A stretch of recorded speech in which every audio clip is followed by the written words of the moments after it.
Bueno, voy a tratar de hablar de manera ágil, cortita, hacer una presentación corta y hablar un poco del mercado interno de carne ovina. Acá se vino hablando desde que empezamos con el tema de la exportación, sin embargo el mercado interno resulta ser muy interesante.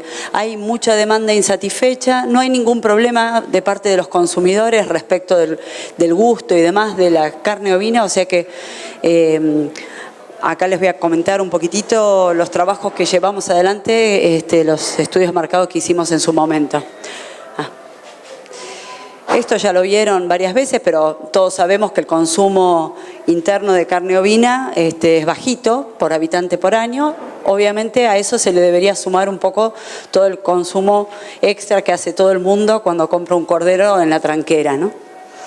O sea, en este valor, 1,2 kilos por habitante por año, no está calculado eso. Uy. Esa venta de cordero en general está totalmente estacionalizada, digamos. En Argentina hay una costumbre de vender el cordero de manera liviana. Es una res de 12, 13 kilos, incluso, bueno, se vende para la época festiva. Existe un círculo vicioso del que por ahora no estamos pudiendo salir y que es que los frigoríficos piden cordero únicamente para las fiestas y la mayor parte lo venden por ahí a supermercados, me refiero a Buenos Aires y a los centros de consumo de mayor cantidad de población. No quieren los supermercados reses más grandes de 13 kilos porque si no dice que el consumidor no lo quiere, a pesar de que el consumidor en estudios ha demostrado que sí, pero le queda cómodo al supermercado también tener esas reses para época festiva, venderlo y se acabó. Todo eso nos hace quedar en una producción de tipo ocasional, corta y no nos permite crecer como han crecido otros países y como ha crecido, por ejemplo, Argentina con el cerdo. Cuando uno estudia el mercado, estudia todos los actores. Se hacen relevamientos de oferta, es decir, uno va a ver a los supermercados, a las carnicerías y demás, y consultar con muestras representativas y ver cómo se vende el cordero en todos esos lugares. En general la oferta es, como les decía, básicamente festiva y están colgados por cualquier parte, digamos en frío, pero en cualquier parte abarrotados en las épocas de festivas, las reses enteras o medias reses. Y después el resto del año aparecen, pero de manera esporádica y a veces cortes grandes que ya hemos visto a través de los consumidores que el corte grande no va. Ya sabemos más que nada que la mayor parte de los consumidores en estas áreas donde hay gran cantidad de población son pocos en un departamento viviendo parejas o familias chicas que no tienen un lugar donde asar o donde cocinar la carne ovina y en los supermercados no aparecen cortes más chicos que sean versátiles como otras carnes. Los estudios de consumidores, como les dijimos, nosotros hicimos incluso pruebas de producto y lo que vimos es que gusta mucho en todas sus versiones. Iba a terminar. Los consumidores que son, digamos, en ese estudio pescamos que había consumidores urbanos y consumidores urbanos rurales. ¿Y eso por qué hubo una marcada diferenciación? Porque el consumidor urbano rural, que podemos ser todos nosotros, sabemos que la oveja incluso se come, que es versátil, que podemos hacer miles de platos y conocemos de personas, tal vez nuestras madres o nuestros contemporáneos saben cocinar varios tipos de comidas con carne ovina.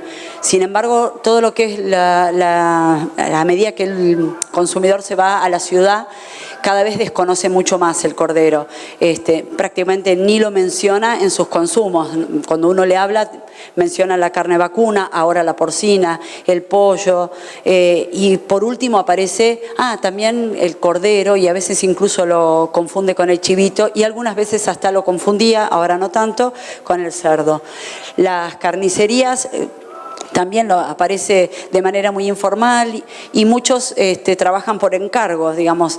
En general la mayor parte de las compras de carnes saben que se hace en carnicerías y la gente tiene como fidelidad hacia el carnicero, digamos, una relación en la que le pide los mejores cortes y demás, y cada tanto por ahí alguien pide cordero. Ese cordero no siempre está faenado y siguió unos circuitos de formalidad.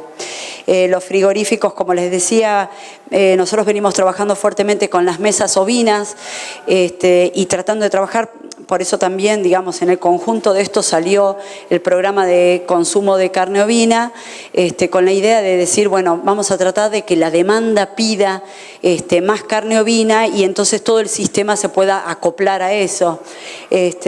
Pero todavía, digamos, en lo que va del año, también es un año que es embromado en cuanto a consumo, porque ha bajado el consumo de las carnes, pero realmente este año tuvimos los frigoríficos, pocos frigoríficos que hay en las regiones del paralelo 42 para arriba, o sea, toda nuestra región, hay muy pocos frigoríficos y esos pocos no pagaban el mismo precio que el año pasado. Entonces hubo bastante desilusión por parte de muchos productores que están trabajando de manera muy eficiente, apostando a la producción de carne ovina. Después creció todo este tiempo el canal Gourmet con todos estos food trucks, como ustedes pudieron ver aquí, y empezó a aparecer la carne ovina en hamburguesas, en empanadas, en nuevas versiones, y entonces empieza a aparecer y la gente empieza a solicitarlo un poco más. Esa es una buena salida. ¿Cómo podemos salir de este circuito, ¿no? De producción? Se produce ese cordero liviano, que aparte a todos les queda cómodo porque quieren sacarse enseguidita a fin de año el cordero, no tenerlo más en el campo para no tener que pasar el verano y demás, y venderlo. El frigorífico, como les dije hoy, pide ese liviano, el supermercado también, los consumidores consumen lo que se les ofrece, el mercado de esa manera queda invariable.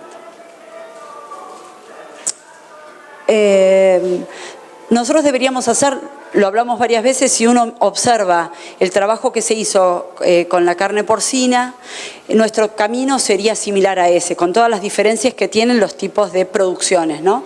Pero lo que se está buscando es que salgamos de ese cordero liviano y poder producir reses más pesadas como las que estamos viendo acá, porque esto nos permite en cortes. A partir de los 14 kilos de res, uno ya puede empezar a hacer cortes y esos cortes nos van a permitir tener versatilidad en el mercado, digamos.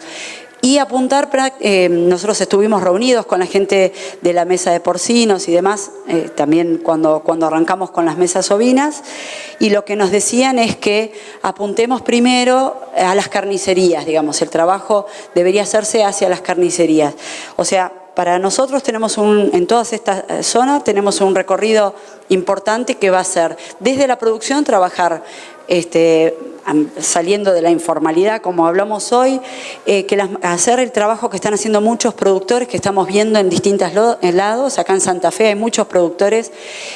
Hoy que nos trajo esta carne Sartori, por ejemplo, es un ejemplo de acá en Santa Fe, no sé si ustedes lo conocen, pero digamos trabaja de manera eficiente, como apostando a la ganadería ovina, simplemente con alambrados, pasturas, manga, trabajos que son simples pero no teniendo majadas de consumo, digamos. No podemos hacer crecer esta actividad pensando en reunir a todas las majadas de consumo y con eso concretar algo.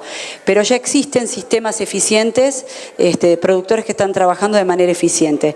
Eso junto con trabajos en genética que nos lleven a tener reses que nos permitan hacer cortes, que se puedan criar en corto tiempo, trabajar mucho en la parte de alimentación de los animales, bueno, en toda la parte esa de la cadena productiva, y en la cadena industrial tenemos mucho por trabajar, incluso esto sí fuertemente con el Estado y los privados, porque la falta de frigoríficos en diferentes, digamos, la no presencia en los pueblos, digamos, todo el cuello de botella está ahí en todas estas regiones. La gente produce, tiene todos unos lindos animales y tiene que llevarlos 300, 400 kilómetros a un frigorífico para poder después después venderlos en el mercado. Así que ese es algo fuerte en lo que hay que trabajar. Creo que esto más o menos todo lo fui diciendo. Obviamente el crecimiento de esta cadena, empujado por el trabajo que venimos con la mesa y Secretaría de Agroindustria, de poder empezar a promocionar un poco más al cordero y esta cuestión de la versatilidad de la carne, no siempre estar pensando en el cordero al asador, salirse del cordero al asador y tenerlo en otras opciones, va a hacer que la demanda, como les decía, empiece a solicitar y también eso ayude a mover la cadena, ¿no es cierto? Yo creo que el acompañamiento del trabajo de manera conjunta, Estado y privado, que hoy lo repetimos 20 millones de veces, pero bueno, es el camino, ¿no? Con las mesas lo que hemos podido es juntar toda esa información y hacer diferente, digamos, a que el Estado decida qué es lo que el sector ovino necesita, sino decir, nosotros vamos a decir lo que nosotros necesitamos para que después el Estado nos acompañe con políticas en función de ese requisito.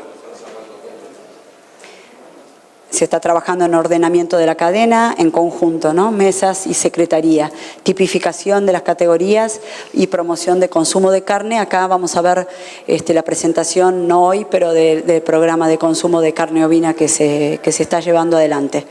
Y le doy paso a Fernando Storni, que tanto Eduardo como yo participamos, Eduardo González Ruiz y yo participamos de la Mesa Argentina de Proteína Animal, que también, bueno, ahora Fernando les va a comentar de qué trata y pasamos a la última charla, que es la de Mauricio. Gracias, Mercedes, gracias, Eduardo. Gracias a todos ustedes por estar acá y por el espacio para poder presentar MAPA. No, de todas formas, dejamos la presentación de lado, si quieres poner el fondo, pero para hacerlo breve y contarles un poco qué es lo que estamos trabajando. Ya desde el año 2014 y con todas estas corrientes de mensajes que las distintas proteínas reciben atacando las bondades que tiene, los actores de las distintas proteínas animales se empezaron a juntar y a trabajar juntos y empezamos a compartir algunas cuestiones que hacen a todas las proteínas, que es esto que les decía, ¿no? Mensajes que por ahí por desconocimiento o no, sino intencionales en el caso de algunas entidades que se dedican a destacar el veganismo y demás, pero en muchos casos nutricionistas y profesionales médicos que no recomiendan el consumo de proteínas animales. Entonces empezamos a juntarnos y si bien competimos en distintos, en la góndola todas las carnes, yo jamás imaginé que iba a estar en un auditorio ovino hoy presentándoles algo, porque faltó la presentación. Yo soy gerente de la Cámara Argentina de Feedlot, no sé si lo mencionaste, Mercedes, pero bueno, aclaro eso.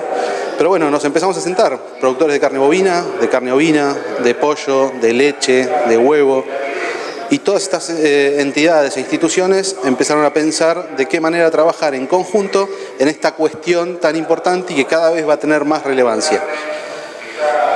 2014 se inició, se formó, se empezó a trabajar también en un consejo latinoamericano con otros países haciendo lo mismo, y hoy ya existen, como la Mesa Argentina de Proteína Animal, instituciones y mesas, capítulos locales en países como Brasil, Uruguay, Ecuador, Colombia, donde están trabajando de la misma manera. ¿Y qué hicimos? Porque el objetivo, nos pusimos objetivos, misión, visión, objetivos, y el objetivo era ese, transmitir el conocimiento que hace que la gente pueda entender la importancia de las proteínas animales en una dieta equilibrada. Nos pusimos como objetivo eso y empezamos. Y la primera acción que hicimos fue convocar a nutricionistas. Nosotros siempre hablamos de nutricionistas de bovinos, y en este caso no, a médicos y profesionales humanos que puedan explicarles a otros médicos los beneficios de cada una de las proteínas. Nos olvidamos de las disputas y cada proteína destaca los beneficios que tiene en la alimentación.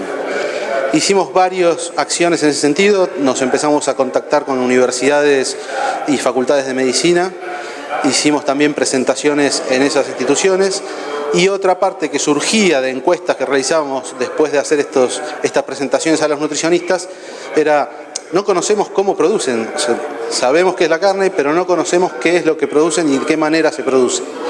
Entonces ahí sí empezamos nosotros a incorporarnos como instituciones en las distintas presentaciones, contando no solo esta parte técnica, nutricional, sino explicarles realmente cómo se produce en Argentina, derribando algunos mitos que existen, caso ejemplo el tema de hormonas en los pollos. Empezamos con ese proceso y este año ya estamos queriendo dar un paso más y estamos trabajando en la generación de material didáctico para las escuelas, para llevar a los niños de las escuelas, a través de los docentes, distintas herramientas que les permita generar hábitos de consumo saludables. Entonces, para cerrar, y simplemente era contarles esto, ¿no? Estamos trabajando en ese sentido.